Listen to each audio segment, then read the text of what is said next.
Alhamdulillahirrabbilalamin. Wassalatu wassalamu ala asyrafil anbiya'i wal mursalin wa ala alihi wa ashabihi ajma'in.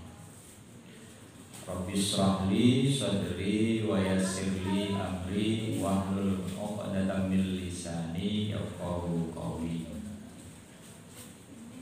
Puji syukur kita haturkan kehadiran Allah Subhanahu wa taala atas limpahan rahmat dan karunia-Nya kepada kita semua.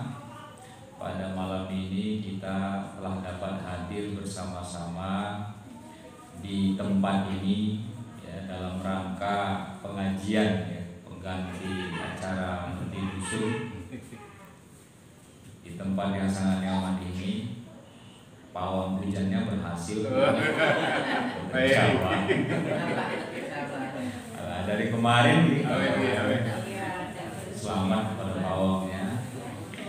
Dan semoga kehadiran kita di tempat ini membawa manfaat, hati kita senang, kita bergembira, kita bisa bersilaturahmi, dan harapan kita lagi tentu pertemuan ini membawa berkah dan diridhai oleh Allah Subhanahu wa taala.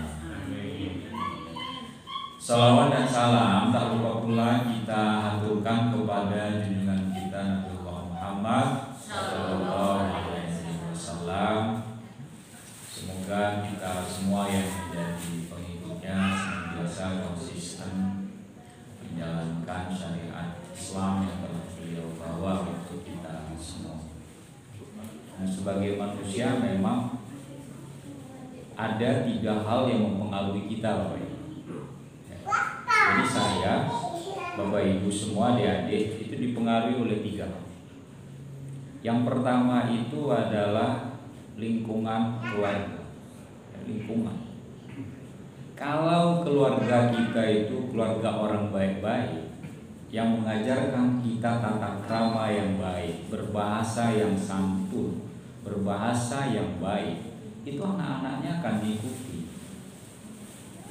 Bapak Ibu kalau anak-anak Bapak Ibu ngomong itu bosok, itu karena Bapak Ibu yang ngajarkan dia bosok. Jadi bisa bahasanya dengan orang lain itu santun. Makanya kenapa kita bapak-bapak manggil ibu itu bukan manggil D, tidak manggil jeneng, supaya anak-anak kita tuh manggil kita juga seperti itu. Ibu dipanggil bapak ibu supaya ketika anaknya masih kecil itu dia dipanggil ibu. Ya, ada kawan saya protes cerita itu, saya didik anak saya dengan panggilan biasa. Kan ada orang yang manggil, misalnya suaminya dipanggil mas, dipanggil bang, anaknya lebih kecil seperti ini belajar. Di tempat umum anaknya manggil bang, engkau setor. Padahal dipanggil abang itu bapaknya. Kenapa? Karena istrinya manggil bapaknya dengan suaminya dengan abang. Itu lingkungan keluarga. Jadi pembentuk pertama itu lingkungan keluarga kita. Karakter kita itu dibentuk oleh keluarga. Itu menurut teori ya. Lalu yang kedua yang membentuk kita adalah lingkungan sekolah, lingkungan pendidikan. Orang yang terdidik dengan orang yang tidak terdidik itu beda.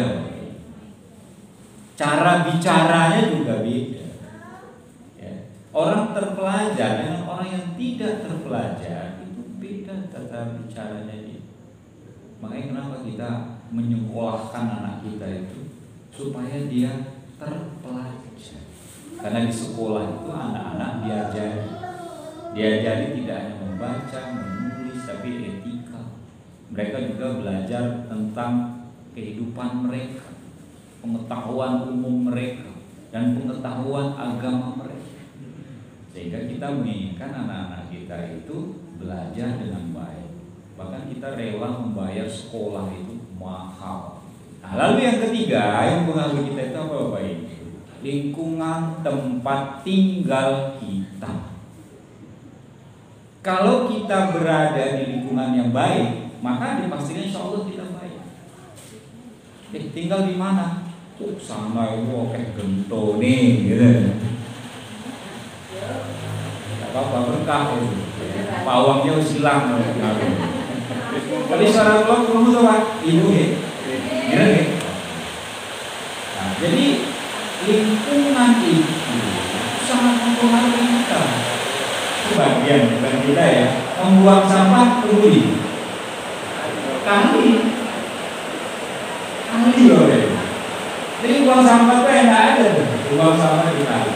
Lalu kalau ibu pergi ke Sumatera Utara ke Merapi, itu bersih loh kali-kali dari sana itu. Ada namanya Ledok Sambi, itu viral loh, mungkin kalau ibu penasaran. Oh benih banget, itu senang berenang, anak-anak dibawa ke sana senang banget. Ledok Sambi di daerah Pakem sana, tidak jauh dekat pesantren dengan saya. Biasanya kalau saya nonton dia sampai sahabat itu mampir sana. Ya.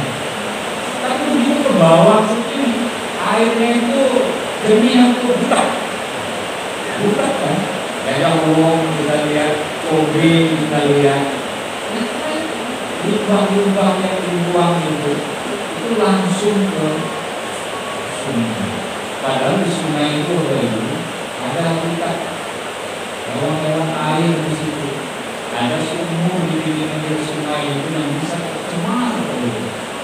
Tapi kita membuang sampah di kali. Makanya saya sering melihat kenyataan ya. Kalau di luar negeri kebanyakan hampir semua rumah itu bukan membelakangi kali, tapi rumah itu menghadap kali. Apalagi seperti di Belanda itu, sungai itu menjadi jalan. Ya.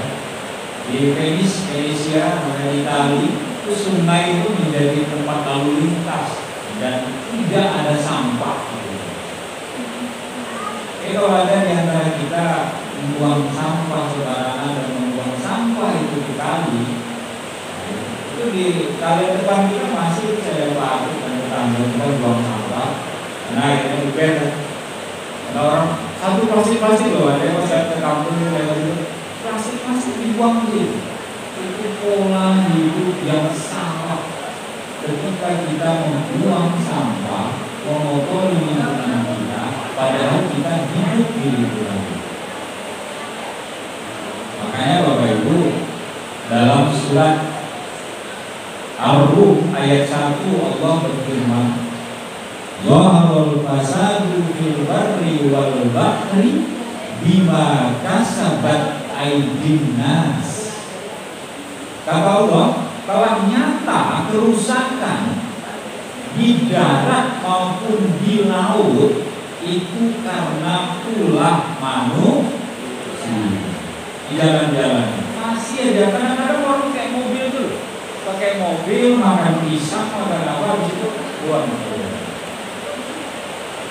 Di jalan kalau Bapak Ibu hati-hati naik motor, ada orang ngerokok naik motor, padahal angin kan soalnya ya itu bisa kenain muka kita loh. Dan saya pernah alami itu, ya, karena dia nggak peduli dengan lingkungan. Makanya kalau kita mencari lingkungan yang bersih, itu karena itu. Mungkin petunjuk Tuhan itu kenapa saya di Kota Gede dulu pilih ke Bumen, lalu pilih ke Pantul, karena bersih gitu. Tidak jauh dari kota, tapi udaranya masih bersih. Kalau kita jaga dulu Bapak Ibu, yang penting kalau kita menjaga alam itu akan kembali. Tapi kalau kita yang merusak, ini kata Allah, nyata kerusakan di darat dan di laut itu akibat ulah manusia. Jadi paling tidak kita orang mantuk RT 11, mari kita biasakan hidup bersih. Bersih itu tidak harus sugih. Orang Badui, mereka bukan orang kaya, tapi sungai-sungai mereka bersih. Ikan-ikan di sungai itu terlihat jernih. Kenapa? Karena mereka menjaga lingkungan. Lalu bagaimana caranya kita menjaga lingkungan itu, Bapak Ibu? Nah, ini saya akan jelaskan ini di hadapan kita bersama. Kenapa kita perlu menjaga lingkungan itu? Ada paling tidak 5 alasan Kenapa kita perlu menjaga lingkungan kita itu agar tetap asri, bersih, dan nyaman? Yang pertama adalah supaya terhindar dari penyakit karena lingkungan kotor. Jadi kebersihan itu sangat penting. Kalau Bapak Ibu belanja di pasar, ada warung yang bersih, ada warung yang tidak bersih. Kita pilih yang kotor apa yang bersih? Pasti yang bersih, sayurnya yang bersih, yang hijau royo-royo gitu. Dengan yang jualnya itu jorok, wongnya cerewetnya. Angel ditawar dari dulu. Orang yang tok iman. Itu kita pilih yang bersih. Ya. Kita minum. Mungkin kalau itu pernah minum disuguhi oleh orang. Biasa di rumah kita airnya bening dimantuk ya. Terus pergi mantenan. Terus kok airnya kok banyak resesan ya. Mau minum tuh gitu. Nggak kolu biasanya gitu. Kenapa? Karena nggak bersih. Kita pasti akan memilih makanan, minuman yang bersih. Ya. Jadi kalau lingkungan kita itu bersih, kita akan terhindar dari penyakit. Dan penyakit itu biasanya disebabkan oleh lalat. Kalau banyak sampah, banyak kotoran, lalat itu kan hinggap di mana-mana. Lalu dia hinggap di makanan kita. Makanan itu kita makan, lalu menjadi penyakit diare lah, batuk lah, apa macam. Makanya yang pertama ini kita kalau lingkungan bersih terhindar dari penyakit. Yang kedua, kenapa lingkungan itu harus bersih? Itu akan membuat udara itu sejuk dan nyaman. Dulu yang suka menanam bunga, tanamlah itu, ya. Bukan bunga bank ya, bunga, yang hijau. Kenapa itu menyejukkan pandangan kita dan oksigen di rumah kita? Oh, bunga itu dia membuat oksigen di sini rumah. Jadi dia enak, kemudian udaranya juga nyaman. Maka itu manfaatnya itu. Ya. Lalu yang ketiga, manfaat menjaga alam itu air menjadi bersih. Air pompa itu yang mereka itu berbusa kayak. Kenapa? Tingkat ekolinya tinggi. Karena penduduknya sangat padat. Ya. Kalau kita air kita kan masih bersih, penduduk kita masih jarang. Tapi sebelum itu terjadi, mari kita jaga lingkungan kita. Air tanah itu jangan sampai dia itu berkurang. Makanya air hujan itu kalau menurut teori Bapak Ibu, dengan adanya banyak pohon, dia tidak pergi ke sungai, tapi ditahan dan diserap oleh pohon itu. Dan dari serapan pohon itu, dia tersimpan di dalam tanah. Nah, itulah yang menjadi air sumur kita itu. Secara alami. Kalau Indonesia kan enggak. Kalau musim panas kekeringan, musim hujan banjir. Lalu ada programnya apa itu? Biopori ya. Biopori. Jadi dibolongin tanah-tanah yang ada di bawah itu supaya air hujan itu masuk ke dalam tanah, tidak mengalir ke selokan. Kalau dia naik selokan ke sungai, dia habis ke laut, selesai. Ya. Jadi air itu akan bersih. Padahal air adalah sumber kehidupan. Bumi ini Bapak Ibu 2/3 isinya air. Tubuh kita ini 75% itu air. Cairan maksudnya. Ada darah, ya, ada air mata. Air mata ada juga jenisnya. Air mata kesedihan, air mata buaya. Ya. Belum lagi umbel itu kan cairan. Ya. Ini sedang makan, mohon maaf, keceplos tuh. Ya, cairan dalam tubuh kita. Makanya kalau kita lambat makan itu nggak apa-apa. Tapi kalau kita nggak minum, kita bisa dehidrasi. Makanya kita jangan kurang minum. Bapak Ibu, kita minimal minum itu berapa gelas hari? 8 gelas. Kalau nggak ngerti ukuran gelasnya, ukuran gelas AWDW ini gelas yang gede kayak gitu. Yang penting kalau menurut dokter itu sesuai dengan porsi tubuh masing-masing. Ada orang yang banyak minumnya, ada orang yang cukupnya. Tapi jangan kurang air putih. Kayak jemaah haji Indonesia pergi ke haji Indonesia, nggak mau minum, nggak haus gimana saya mau minum? Makanya jemaah kita umroh itu pecah-pecah bibirnya, Bapak. Kenapa? Kurang cairan. Padahal di sana mau haus mau enggak, sekali 1 jam kita harus meneguk minimal 2 tegukan air. Begitu pentingnya air. Maka kita harus menjaga lingkungan. Lalu yang keempat, kenapa kita menjaga lingkungan itu? Agar kita tenang dalam menjalankan aktivitas. Saya tanya Bapak Ibu, kita nyaman nggak beraktivitas kalau lingkungan kita itu lagi dilanda banjir? Nyaman betul? Nyaman. Orang jualan nggak bisa, orang sekolah nggak bisa, orang bekerja nggak bisa. Padahal banjir itu terjadi itu juga karena ulah manusia. Hutan ditebangi di hulu, sehingga air hujan tidak tertahan oleh hutan, lalu turun ke sungai. Sungai itu nanti meluap dan penuh, membawa nanti potongan-potongan kayu yang tidak terpakai, lalu dia menjadi air atau banjir bah. Ini akibat perbuatan manusia. Ya. Makanya kita itu kenapa disuruh menjaga lingkungan itu ya. Lingkungan itu telah memberikan kita kehidupan yang baik, tapi jangan kita rusak itu lingkungan. Jadi kalau misalnya kita sekarang itu masih biar aja orang yang bersihkan, saya nggak peduli, berarti kita nggak peduli dengan lingkungan kita. Ya. Merti dusun itu menurut saya salah satunya itu bahwa kita mencintai lingkungan di mana kita berada, karena lingkungan alam yang telah kita singgahi ini, kita hidup di sini, telah memberi kehidupan kepada kita. Makanya kata Adi ketika bencana itu melanda, itu dia nyanyikan itu, mungkin alam mulai bosan bersahabat dengan kita.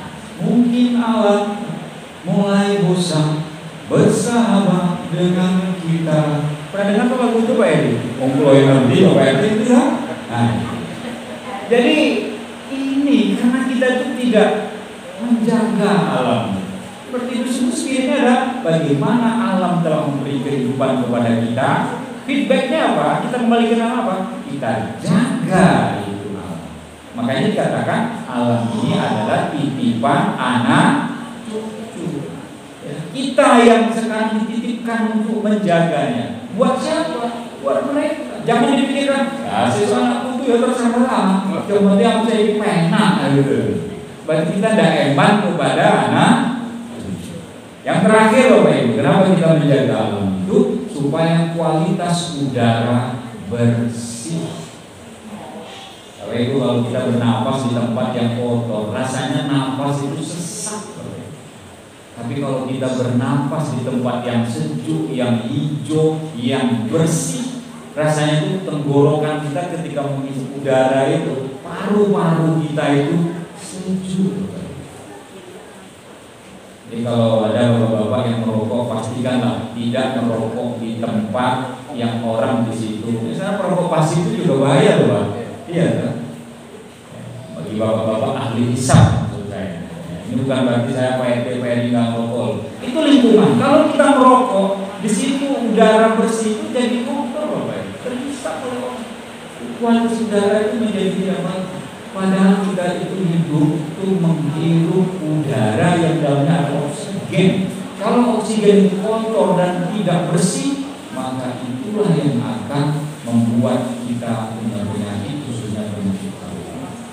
Jadi poin saya adalah mari kita jaga alam ini. Alam telah memberikan kepada kita kehidupan, dan mari kita syukuri itu dengan bentuk merti dusun itu sedekah, dusun itu apapun bentuknya itu budaya. Itu Bapak Ibu ya yang bisa saya aturkan. Semoga kita di warga Mandor di sebelah sini dilindungi oleh Allah Subhanahu wa taala, sehat selalu, panjang umur, murah rezeki, keluarganya bahagia, sakinah, mawaddah warahmah. Wabillahi taufiq wal hidayah. Assalamualaikum warahmatullahi wabarakatuh.